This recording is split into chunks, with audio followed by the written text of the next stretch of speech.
안녕하십니까. 연남대 사학과 조윤입니다. 저희 사학과에 꽂힌 중국 닭살해가 돌아왔습니다. 올해는 7박 8일에 걸쳐서 다녀왔는데요. 이번에 다녀온 곳은 동아시아 역사학의 아버지 사마천의 묘가 있는 한성과 당나라의 300년 역사가 깃든 서안, 낙양, 그리고 중국의 5대 명산 중 하나인 태산을 다녀왔습니다. 동양과 서양에는 각각 역사의 아버지라 불리는 인물이 있는데요. 서양은 헤로도토스, 동양은 바로 중국의 사마천입니다. 역사를 배우는 사람으로서 꼭 한번 다녀와야 할 그곳을 찾아 저와 함께 가시죠. 새벽 4시에 대전을 출발한 우리는 7시쯤 인천국제공항에 도착했는데요.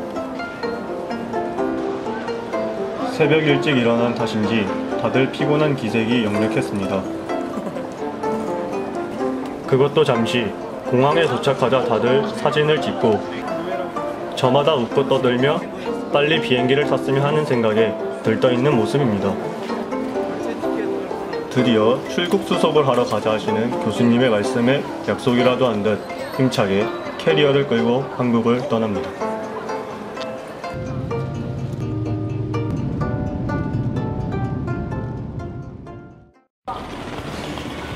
오성홍비가 펄럭이는 이곳은 중국 서안입니다.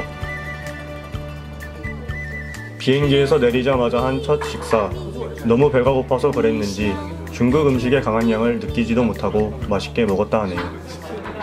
사람들이 바로 문제와 경제라고 말할 수 있고, 원래 무제릉을 방문할 예정이었는데 무제릉은 직접적으로 가진 않았고 무제가 아껴서 무덤 바로 옆에다가 묻은 곽거병墓를 방문하게 됐습니다. 중국 무덤의 스케일을 볼 수 있던 곳이었습니다. 그리고 이틀 차 중국 해적거리에 있는 이슬람 사원 청진사입니다. 이 사원은 당나라가 인정한 최초의 이슬람 사원으로서 그 가치를 가지고 있다 합니다. 자, 다음으로 둘러본 곳은 중국 답사의 하이라이트, 동양 역사의 아버지 사마천이 묻혀있는 한성입니다. 사마천이 자신의 묘까지 오는 것을 쉽게 허락하지 않겠다는 듯 가는 길 또한 가파랐고 비까지 내리곤 했습니다. 드디어 눈앞에 보인 사마천의 묘는 다른 묘와 다르게 돌로 감싸져 있고 묘 위에 나무가 자라고 있는 것이 가장 특징적이었습니다. 사필소세, 역사를 써서 세상을 밝힌다는 사마천의 정신이 깃든 곳이었습니다. 3일차에 중국 최초의 황제 진시황의 병마용경을 들렸고 당현종과 양귀비의 사랑이 깃든 화청지에 다녀왔는데요. 저녁 식사를 하고 우리는 이곳을 다시 들러 장안가를 관람했습니다.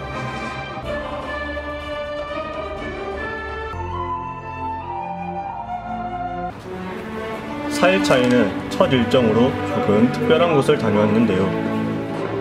지금 이곳은 고작 비석 하나가 서 있을 뿐이지만 한때는 광복군 제2지대 훈련소가 있던 곳입니다. 잠시나마 묵념을 하며 순국선열들을 기리는 시간을 가졌습니다. 다음으로 비석박물관 비림을 다녀왔는데요. 비림이라는 말답게 비석이 숲처럼 잔뜩 있었던 것이 인상적이었습니다. 중국엔 수많은 불상들이 즐비한 석굴이 있습니다. 바로 용문 석굴인데요. 햇빛이 너무 따가워서 날은 더웠지만 불상이 압도하는 느낌은 지금도 잊을 수가 없습니다. 특히 중국은 수석요리가 유명하다고 하는데요. 이날 저녁은 우리가 직접 진부동이라는 곳을 찾아 정통 중국 수석요리를 맛보았습니다. 그런데 진짜 중국 요리였어요. 6일차에는 황제가 6마리의 말을 데리고 다녔다는 기록이 사실로 밝혀지게 되면서 발굴을 보존해 놓은 천자가옥박물관과 중국 최초의 절로서 가치가 있는 백마사를 다녀왔습니다. 이날 저녁은 정주에서 태산까지 야간 열차로 이동하며 숙박을 했는데요. 비록 제대로 씻지 못해서 땀냄새 풍기는 서로의 모습을 보며 색다른 추억을 남길 수 있었습니다. 그렇게 도착한 곳은 바로 중국의 5대 명산 태산입니다. 태산은 케이블카를 타고 올라갔는데요. 태산은 명산답게 정말 빼어난 경치를 자랑하고 있었습니다. 천자라면 누구나 다 용서를 해야 이어서 들린 곳은 중국 황제들이 태산에 가기 전 사당에 들러 제사를 지낸 곳 대묘입니다. 이제 오늘은 다시 한국으로 돌아가는 날입니다. 7박 8일이 순식간에 지나갔는데요. 마지막 답사지는 산둥성 박물관입니다. 음식이 입에 맞지도 않고 덥고 불편하기도 했지만 매일 밤 벌어진 교수님, 선후배 동지들과 함께 마시던 양꼬치엔 칭따오, 식사 시간 때마다 물처럼 마시던 빼갈, 중국의 방문하는 잊을 수 없을 것 같습니다. 7박 8일 동안 우리는 사학도로서 또 다른 역사를 보는 눈을 키울 수 있었던 값진 시간을 보냈습니다.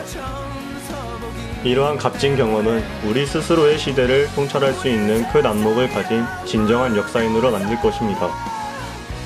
아디오스 중국.